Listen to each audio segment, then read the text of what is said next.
Examining the peripheral blood smear.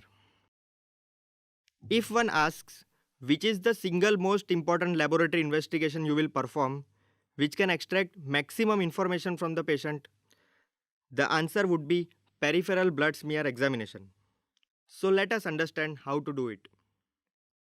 First, check and confirm the patient identification and match the microscope slide with the corresponding full blood count report. It is important to note the age, sex, and history of the patient since the blood film cannot be interpreted without this information.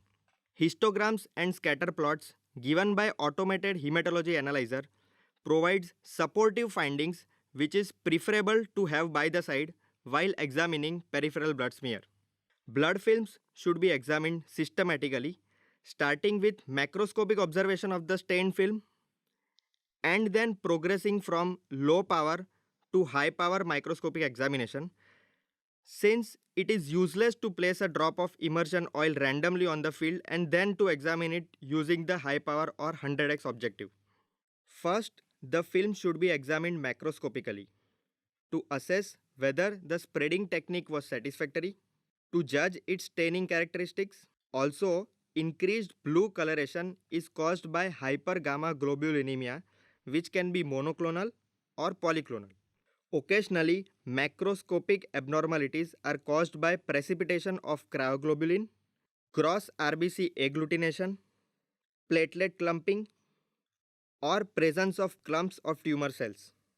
The film should then be examined microscopically using a microscope correctly set up to give optimal illumination.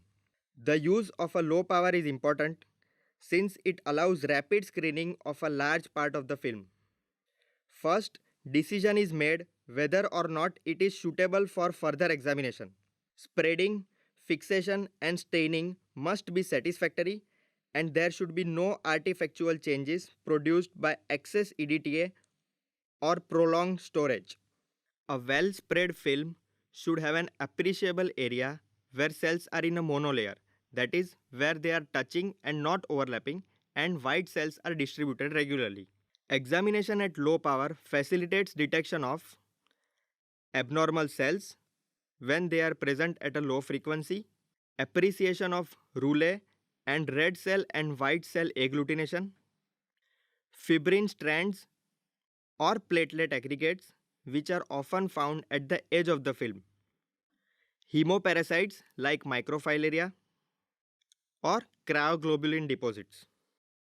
Having selected the subtail region of the film where RBCs are just overlapping, a high power should then be used which allows better appreciation of variation of RBC size, shape and staining. A manual differential of WBCs if needed can be performed and presence of abnormal WBCs can be looked for and distribution of platelets can be judged and presence of platelet clumps can be excluded. The oil immersion lens or 100x power should be used only for the final examination of unusual cells and for looking at fine details such as basophilic stippling or rods or hemoparasites like malaria. Sometimes it is possible for a definitive diagnosis to be made from a blood smear. More often, the smear is an important tool in the provision of a differential diagnosis and the indication of further necessary tests. The blood smear can have an important part in the speedy diagnosis of certain specific infections. Otherwise, its major roles are in the differential diagnosis of anemia and thrombocytopenia, and in the identification and characterization of leukemia and lymphoma. First, we will see anemia. The consideration of the blood smear and the RBC indices is a logical first step in the investigation of any unexplained anemia. Modern automated instruments impart valuable information about the nature of anemia by providing MCV, which gives a measure of average size of RBC, MCH, giving a measure of average amount of hemoglobin, RDW which correlates on blood smear with anisocytosis, etc. Coming to hemolytic anemia, in hemolytic anemia, RBC shape is of considerable diagnostic importance as some findings are sufficient for diagnosis, like in hereditary elliptocytosis, hereditary pyropoikilocytosis, etc. Moreover, the presence of nucleated red blood cells suggests that bone marrow is producing increased erythroids, which is one of the result of hemolysis. Presence of spherocytes is not diagnostically specific since this may result from hereditary spherocytosis or autoimmune or alloimmune hemolytic anemia. Microspherocytes may be present in low numbers in patients with a spherocytic hemolytic anemia but are also characteristic of burns and of microangiopathic hemolytic anemia. In the latter, it is also important to validate platelet count since RBC fragmentation and platelets may be of similar size. Cystocytes, usually with nucleated red blood cells, and thrombocytopenia are a feature of microangiopathic hemolytic anemia.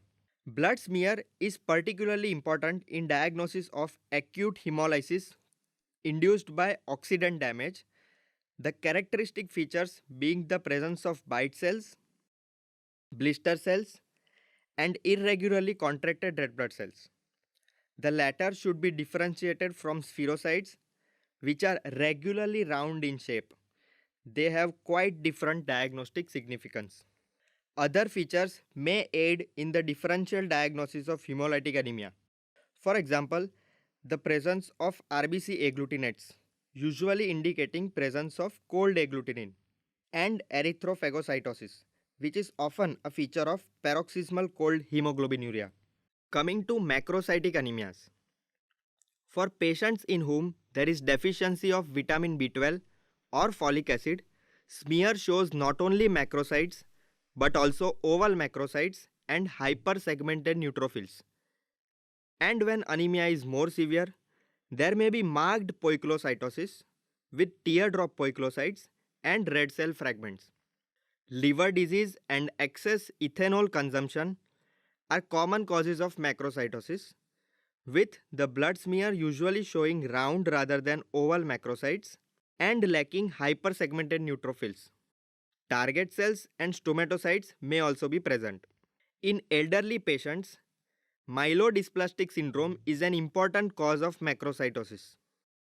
Other findings that point to the diagnosis include hypogranular or hypolobulated neutrophils, blast cells, giant or hypogranular platelets, Pappenheimer bodies, and presence of minor population of hypochromic microcytic cells leading to dimorphic smear. When macrocytosis is the result of hemolysis or recent blood loss, smear shows polychromasia, which results from an increased reticulocyte count. Coming to microcytic anemias. Blood smear is generally less important in differentiating microcytic anemias since RBC indices and serum ferritin levels, sometimes supplemented by markers of inflammation, interpreted with clinical features, permit the diagnosis on majority of cases. Features that can be seen in iron deficiency anemia and beta thalassemia trait include elliptocytes, teardrop cells, and target cells.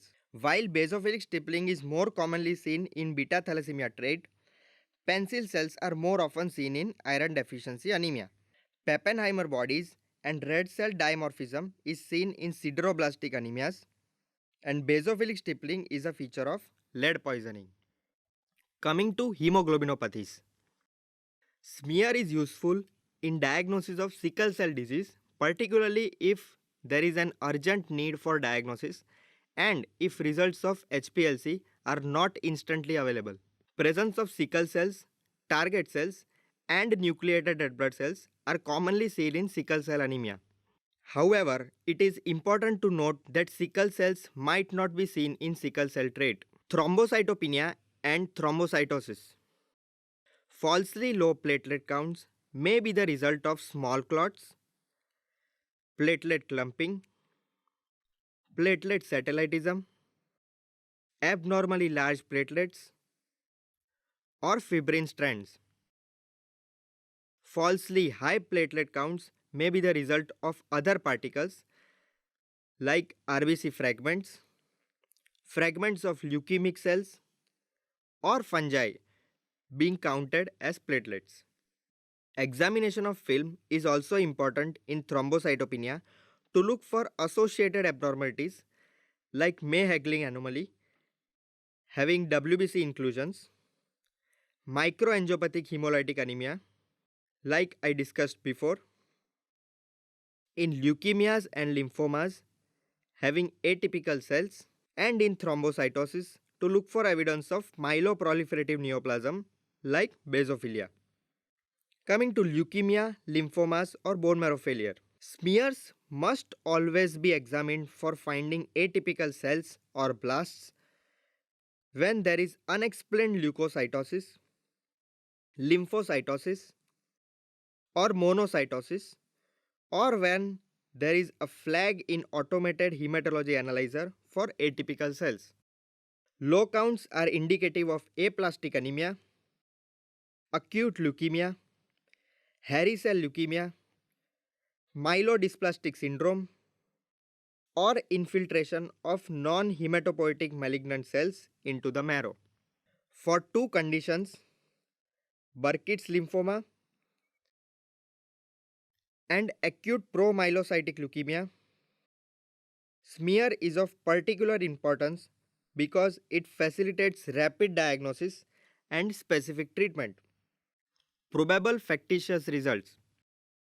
Now, apart from what is already discussed, highly improbable results may be factitious, resulting from accidental freezing or heating of the blood, from hyperlipidemia, or from presence of cold agglutinins, a cryoglobulin, a bacteria, or fungi.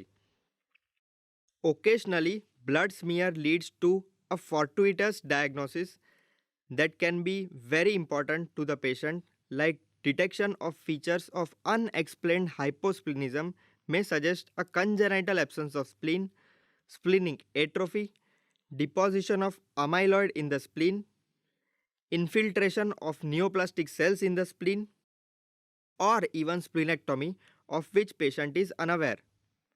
In each case, putting the patient at risk for complications of hyposplenism. Conversely, failure to observe expected hyposplenism on smear may indicate presence of functional residual splenic tissue from accessory spleens.